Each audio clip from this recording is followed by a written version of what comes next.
Pengecoh subjek. Ketika kita mengerjakan soal TOEFL, mencari subjek dalam kalimat terkadang tidak mudah. After all, itu soal TOEFL. Maka di video kali ini akan diajarkan beberapa pengecoh subjek yang mereka bukanlah subjek. Ini ada satu contoh kalimat. With my mother, went to the theater last night. Pilihannya go, gone, car, and I. Kalau kita merujuk pada konsep dasar subjek sebelumnya, kita akan memahami bahwa subjek muncul dahulu, baru kemudian verb. Kalau demikian, apakah with my mother ini adalah subjek? Karena muncul terlebih dahulu sebelum kata kerja when. Nah, di video kali ini kita akan membahas tentang pengecoh subjek dan kita akan kembali lagi ke kalimat ini nanti.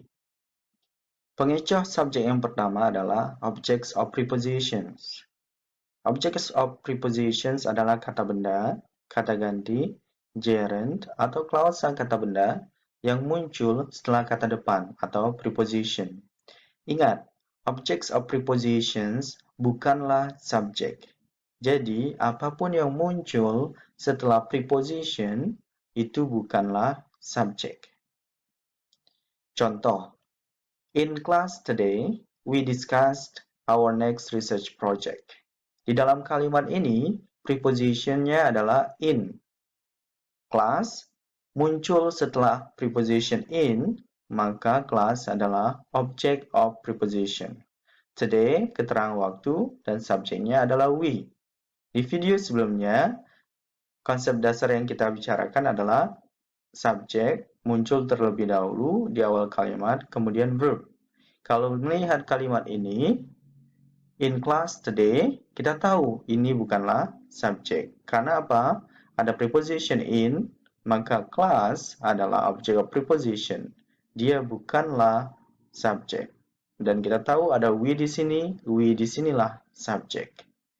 Di dalam soal TOEFL, ingat, secara formal kita harus menulis koma sebenarnya kalau kita ingin meletakkan object of preposition. Tetapi di soal TOEFL terkadang mereka tidak meletakkan koma. Jadi bayangkan jika kalimat ini adalah in class today we discuss our next research project tanpa koma. Kita akan bingung, ini subjeknya yang mana? Class atau we? Maka memahami objects of preposition adalah penting karena kita tahu, jadi kalau ada preposition di depannya bukanlah subjek. Dan kita perlu mengingat apa saja yang disebut prepositions. Aboard, about, above, across, dan seterusnya, sampai without. Jadi, noun, pronoun, gerund, apapun yang muncul setelah preposition ini, itu bukanlah subjek, tetapi object of preposition. Contoh yang lain, the cat on the fence wanders among the houses. Dalam kalimat ini, subjeknya adalah the cat. Kemudian kita melihat ada preposition on. Maka di depannya the fence is object of preposition. Wanders adalah verb. Among adalah preposition. Maka object of prepositionnya adalah the houses. Kalimat ini agak mudah karena subjeknya ada di awal. Tetapi perlu diingat bahwa petunjuknya adalah ketika ada preposition seperti ini misalnya on, maka di depannya bukan subjek. Nah, kita lihat di the cat di sini, di belakangnya tidak ada preposition. Maka ini bisa menjadi subjek. Sekarang kita balik lagi ke soal yang kita lihat di awal tadi. With my mother, went to the theater last night. Pilihannya go, gone, car, dan I. With di sini adalah preposition. Maka my mother, walaupun ini berupa noun, dia bukanlah subjek, tetapi object of preposition dari preposition with. Kemudian ada when di sini. When adalah verb kedua. Maka kalimat ini tidak memiliki subjek. Ingat, ketika kita pertama kali melihat soal TOEFL, hal pertama yang harus kita pikirkan, apakah kalimat ini sudah memiliki subjek atau belum? Kalau belum, maka tugas kita selanjutnya adalah mencari yang mana subjek di antara keempat pilihan yang ada.